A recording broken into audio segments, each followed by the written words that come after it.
All right. Awesome. Thank you all so much again for joining us for this conversation. CJJR is super excited to recognize y'all in Flathead County, Montana as the Capstone of the Year award winners and are excited to learn a little bit more about y'all's work. So I will turn it over to y'all in Flathead County for some quick introductions. Well, I'm Cassie Carr. I am a juvenile probation officer with the 11th Judicial District here in Montana. I'm Corey Clark. I'm with Kalispell Police Department, my 16th year. I'm Catherine Gunderson. I'm with the Center for Restorative Youth Justice, a nonprofit here in the Flathead Valley. And I've been with CRYJ since 2008 and director since 2019. Awesome. Thank y'all. So we'll dive right in. Just get us started. I'd love to hear from y'all about kind of the focus of your Capstone project from the 2016 School Justice Partnership Certificate Program, what you were hoping to tackle, and why you undertook that area as your area of focus for your Capstone project. We were interested, so we got selected, got to go to Georgetown, learned a lot of things, and wondered how the heck do we put that into context for us here in Kalispell? What do we do? So we wanted to look at the school to prison pipeline. We liked the community, the grassroots movement of like trying to be community led.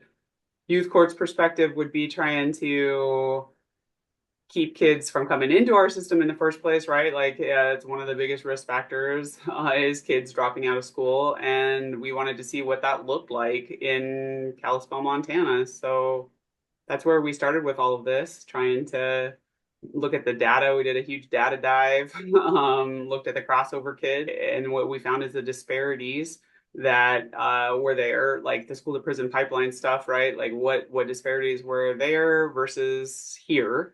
And so for ours, it was special education, low socioeconomics, those kinds of things. Those kids were more likely to be, I mean, race was a part of it, but for sure. But the higher parts were the socioeconomic status and special education status. And so those kids were being kicked out of school at a higher rate and referred into our justice system. So we looked at trying to solve that. CRYJ's perspective, working in the community, we'd been working with justice involved youth in partnership with youth court since 1998. And so we'd worked with a lot of youth up to that point. But I think it was really recognized that there were a lot of incidents taking place at school and things happening coming from some of those disparities or inequities in sort of how incidents on campus were being handled, and a lot of kids ending up straight at youth court and in the justice system, and wanting to just help be a part of interrupting that in a more direct way. Yeah, I think the tie-in, one thing too I saw was new SROs. So that was a big part of it too. Like we'd have different SROs come in and we'd get an influx of tickets from the youth court perspective. And so looking at like, well, why is that? And is that necessary? Or are kids getting worse really? Or is adolescent behavior changing? Or is it just because we have an SRO or a new SRO or a change in philosophy at the school? Thank y'all. I'd love to dive a little deeper into kind of the specifics of the SJP model, if that's okay. So Yeah. kind of what that looks like in practice for y'all in the schools where you're running it. I'll take the first part of that. There's probably quite a few facets to it, but when we first started, the partners that we had were youth court, of course, the Kalispell Police Department specifically, CRYJ, and then one of the schools in School District 5, Flathead High School. That's how we started off with the Capstone Project, and since then it's grown into the local sheriff's department participates as well, which then encompasses several other schools and other school districts in the valley. Like say something simple like kid steals a necklace from the locker room, right? Something along those lines. Then kid will talk to the administration, or maybe law enforcement gets involved, the SRO, to try to figure that out. Then the basics of it is that the kid gets given an opportunity to be an adolescent, and instead of being cited and ticketed or arrested, they get to go to the CRYJ program. They opt to, right? And it's better for them because they don't get a record. And then the school has also agreed to not kick them out of school for as long. So the out of school suspensions have dramatically decreased with that. And the kid gets 30 days of a kind of accountability firsthand, like has an opportunity to meet with their victim directly and see how that impacted them. From our perspective, when we receive a youth referral from a school administrator or a school resource officer, um, what we are hoping to do is sort of quickly create a pause for them to reflect on what has happened in a bigger way and potentially learn something from it that is lasting. So we will conference with the youth and their family at first, and then do whatever other kind of restorative conferencing it seems appropriate for that situation, because we are a restorative justice based organization, so we are very focused on having those direct conversations whenever possible. So that's victim offender conferencing. It's also in-depth discussions in kind of a one-on-one individualized way with each youth about the impact of what has happened, both on themselves, but also really importantly on others in a way that they haven't necessarily been asked to think about before, since so many incidents, I think, for young people are off the cuff and kind of impulsive, right? So just to take a minute to think about that, we also have group processes where if there's not really a direct victim to involve in a conversation, there's still an opportunity to talk about what is accountability. What does each person in this room, being here for different reasons, need to move forward and to kind of make things right and have kind of some positive direction to move towards.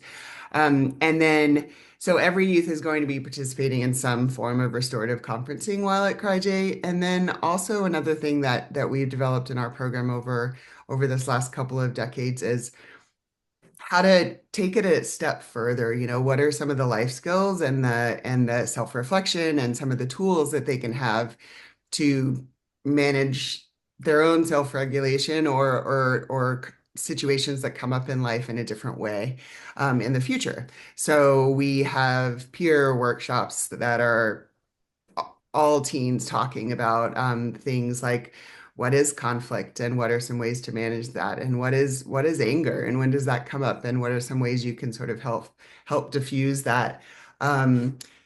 Learning about substances and their relationship to what they're using or not using, and how that is impacting everything from school to home to other relationships.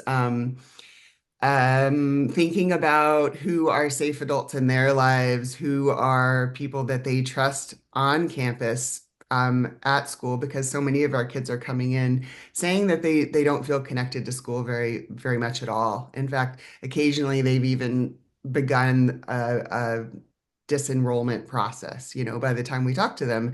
And so just trying to help them understand that not only can they be accountable, and learn some things and also address those things with other people, but they can also feel more connected, hopefully, to people back at school, where every day feels maybe a little bit friendlier and a little more successful, as well as connecting them to other resources in the community if we're the first to know that they're struggling with other aspects of their lives and their basic needs, which they often are.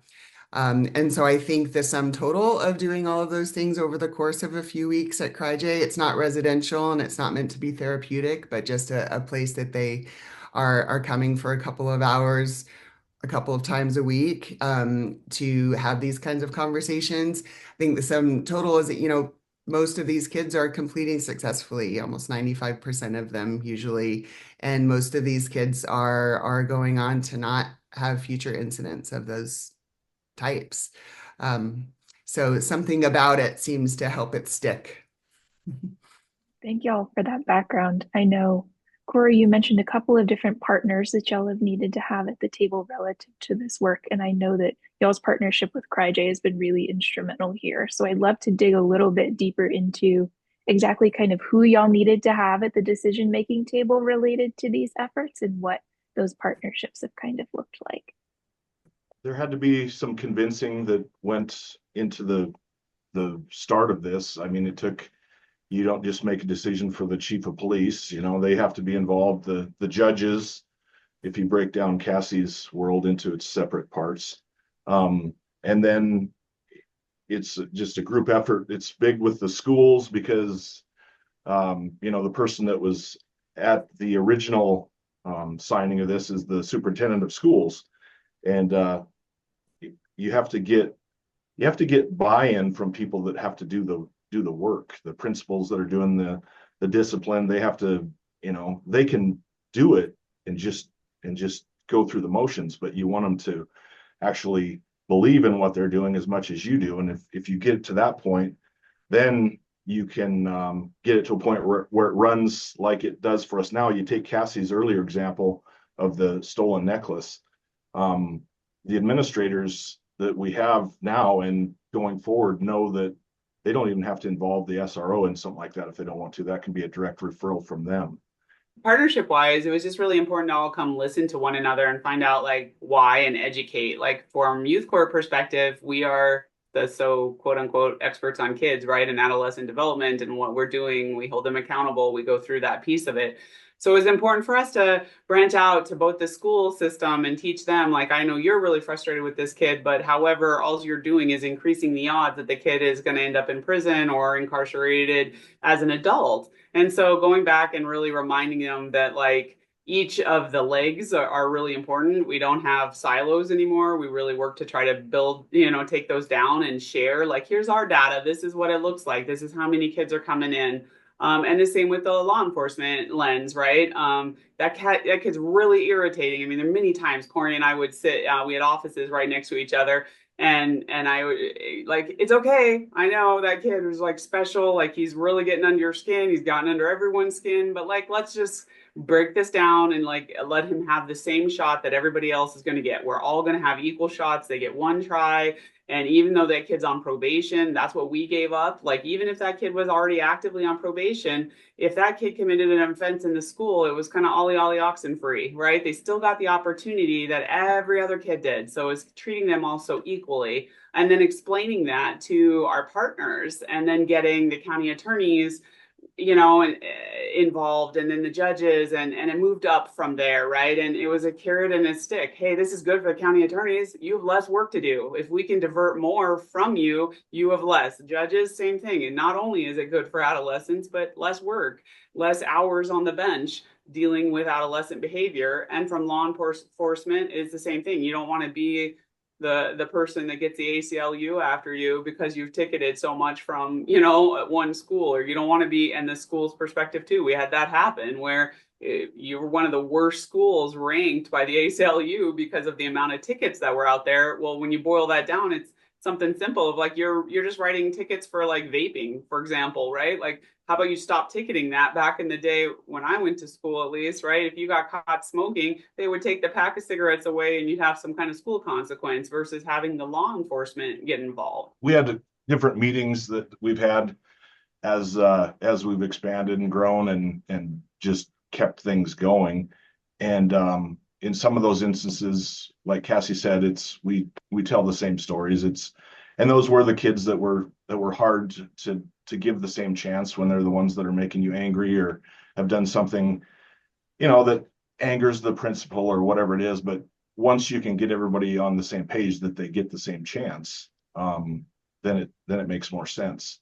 We've also gone over some of the, speaking of the partnership with CRYJ, given some examples of outcomes of really untenable situations that started off just terribly, that they were able to work through and end up having a victim offender conference.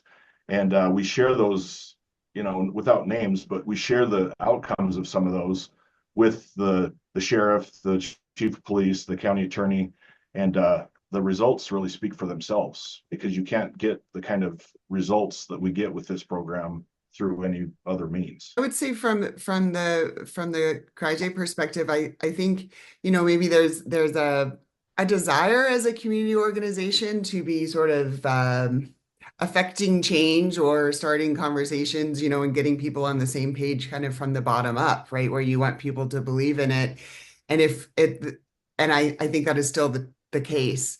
But the fact is that there's also major leadership that is needed to create systems that across the board change the way things happen. So having the superintendent involved and youth court as chief and Kalispell Police Department and Corey's leadership with the school resource officers as their leadership supervisor in order to say this is actually how we're going to do it. This is and we're going to fall back on that. And if you do it a different way, we're going to let you know that and say, no, let's remember we have a process here that this is a school justice partnership referral. And so I think what happens is over time, then the schools and even the administrators or the school resource officers or anyone else for that matter that is not quite sure of the concepts or the philosophy behind it starts to see the results and realize that it can be a win-win. And so then you start to have like the structure from the top kind of meet some of the buy-in from the bottom. And to me, I feel like that's been essential. Thank y'all. And I love y'all's focus on really making sure that every partner there knows why this program will be beneficial, not only to them, but to the youth that they serve and the community as a whole. Making sure everyone understands their stake in this work is something I really appreciate about what y'all have done here.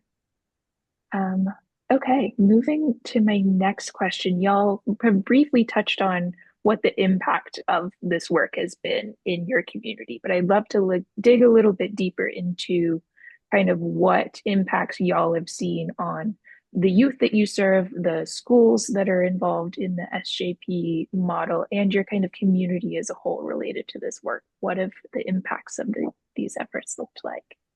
At least 95% of the kids who are coming through as a referral and coming through CRYJ are actually completing what they set out to do, which means that they are gaining enough buy-in to do what they personally need to do to be invested in being successful, because nobody else can do it for them. And that's kind of the whole perspective that we're presenting to them.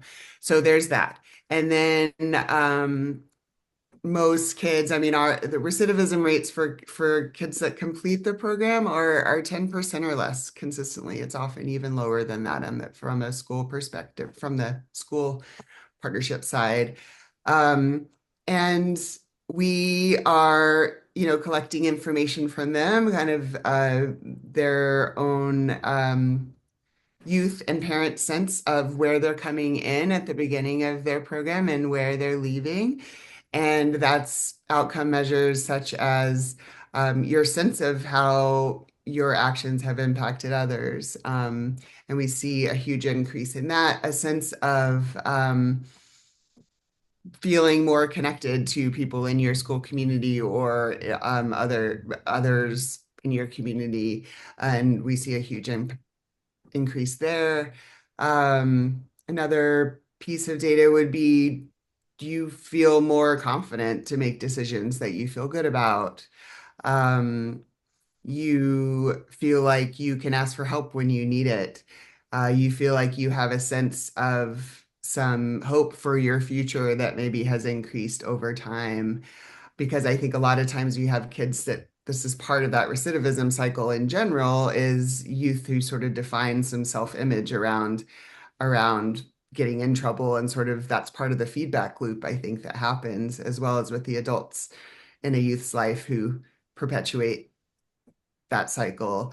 And then I think parents have really seen an increase in their kids' ability to communicate maybe in a different way, and less conflict is emerging. We have youth kind of working things out in a different way without it escalating into fighting. I think unique aspect. I think it's certainly interesting, maybe unique as well. It's good for it's really good for everyone. I mean, I'll break it down just a little bit. Hey, county attorneys, would you like to have less cases come across your desk, and would you like to be able to focus on the ones where there really serious incidents have happened? Certainly. SROs, would you like to be able to spend more time just being amongst the kids and keeping the school safe versus writing citations? Yes. Administrators, would you like to be able to hand off things to someone else to handle for you that you're not the best at? That's not a very kind way to say it, but that you're not prepared to do. Behavioral issues that the only option was to put someone out of school for it. Well, with the program that we have, CRYJ, they can help alleviate some of that burden.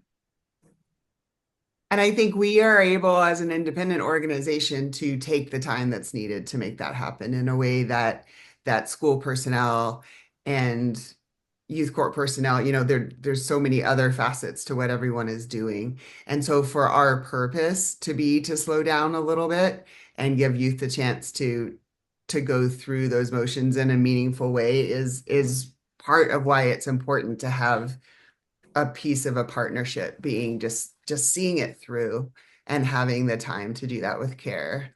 Numbers wise, it just significantly reduced my workload, and it allowed for me to become in line with OJJDP best practice, where we have a very manageable caseload. I mean, my caseload ranges from 7 to 12 active supervision, and that's a dramatic increase from when I started at 36 or more on my caseload. So if you look at that now, and that's all of us probation officers in the office, like we are all down to the under 15 mark. And that allows for us to really work with high-risk adolescent youth that need more intervention. It frees up our funds and our time to really specifically try to reduce harm in our community, because we're not becoming overly involved with these low-risk youth that are being adolescents that all of the science says they'll just grow out of. So I don't know what numbers specifically, I mean, we can go into that, but I mean, it's reduced our recidivism, it's cut our workload. And when I say cut our workload, just in a more meaningful way, like we still are very busy, but it just really frees up that time for us to be able to intervene with high-risk kids versus these low-risk kids that stole a necklace. And then thus stops the school to prison pipeline, because we don't have as many charges coming from the school for normal adolescent, right? Like if you tell a teacher off and you use bad language in Montana, you could be charged with a misdemeanor called disorderly conduct. Guess what? Kids do that. They have bad days and bad filters. So 3 or 4 of those, and pretty soon, what do I do with them? We have graduated sanction models. They go in front of the court, consequences double or triple. Like that's the way the court system works. So this is a more effective tool to keep them out of there and let us deal with the high risk offenders. For that, I think my last question is if there's any other aspects of your work that are unique or you really want to highlight to make sure other folks in the field know about. Like this is hard work, and it is really hard to show kind of I give it off to Kalispell Public Schools, because they opened their doors to us and said, yeah, this is going to be brutal, but go ahead, look at our data. And we did the same thing as a youth court. Like this is where our ugly shows, right? Like this is the bad side of like, yeah, we could do better with this. And I think that we've all made an effort and continue to make an effort, and things go off the rails, but then we all are willing to come to the same table and look at those things over and over again and continue communication despite all of the changes that in staff and personnel and philosophy. The world changes and it marches on, but yet this has been able to stay consistent throughout all of that. Like we have only gained in momentum, and it's an amazing thing to see when we have SROs go out onto the street and call me and say, I can CRYJ this, right? I don't have to write a ticket. And that's from an SRO. So like, that's how it kind of blooms, right? So like we have all these SROs that have put in their time. They've been SROs. They're back on the street and they're like, they do what they know. And they're like, Cassie, I don't need to write a ticket to send it to your office. Like, can I just do this direct referral to CRYJ? Absolutely. And that's the stuff that's just really awesome at the end of the day. I would just never want to emphasize relationships. And there are inevitable turnovers in personnel and in agencies and changes, but at least finding a way to create those overlaps so that every new person that's going to be a player somewhere in this system is oriented and hopefully invested, and at the very least understands how it works and reminded of what their part in it is. And that's something that has just helped things last through change in our community. And we are so lucky to have the consistency of champions from the very beginning, from the Georgetown team, such as Corey and Cassie, at its heart. And they have also made sure that everyone that they are speaking with in their agencies is understanding how important this is. And that has been the same for us in the way that we talk about it in the community and with other partners that we're working with. I think I'm comfortable that we're finally at a place that if it, if the winds changed and none of the three of us were here, this would still go on without any real hiccups. I think it's just been inured into what people's psyche is for how they do this, and this is where we wanted it to be, and it's just growing from here. But now it's been stable for some time, but it's here for good now. Yeah, and it's just awesome to see them like growing into another community too. Like we have that going on for us, and that's amazing. And it's all the challenges are still there. We talk about them, but it's the same stuff. We know it'll work and we can prove it. And so it's exciting to watch it go. This has long been the only program of its kind in Montana. And then, communities, especially since in this last 5-7 years, have taken so much notice around Montana, asking, well, how do you put that together? What do we need to do that? And that momentum has definitely been growing. And now to be for the first time looking at replication in an additional county just means that that people are taking it seriously and have the same needs, regardless of their different community makeup. Always so incredible to hear about Shell's work, and us at CJJR, we wouldn't have any work to do if it weren't for people like you really doing this work on the ground. So thank y'all for everything that y'all are doing on behalf of youth and families in your community as a whole.